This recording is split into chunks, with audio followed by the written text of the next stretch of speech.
same. No? As Spirit having this, bituhan day ka sa Ginoo nga, maghimo ka, sumala sa iya ni Ginoo sa mga tao. No? To love the sa mga kinahanglan. People should be able to experience something of God's love through the way we treat them. Usahay, no? Kita kabantay na. Isa kaya sa mission, dahil pag sige balik-balik pa nga yung mga kaisunan, hindi yung balik din siya, sige balik-balik din, hindi ka kausakan mo, sige balik-balik din. Hindi mo kagahan ko, pagkaon, hindi ko dapat what lagi ko yaha. Sumusahay, mag-editar mo, sige balik-balik siya, manda ko sa pa. Hindi ko mo, kung saan ba, kung kagal. Sige, kaya ko minuha kayo. Pero binusulit kaya na sa'yo ka minuha. Sa Matthew 9:36, again mo rin.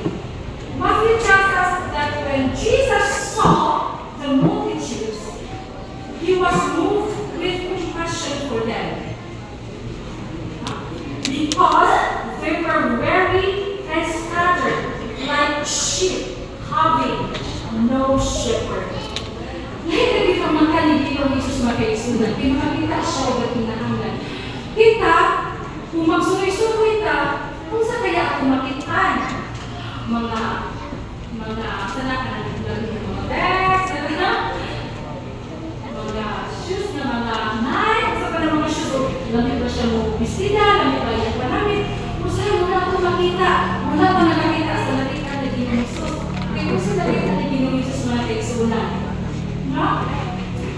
He noticed the suffering around him and chose to help him.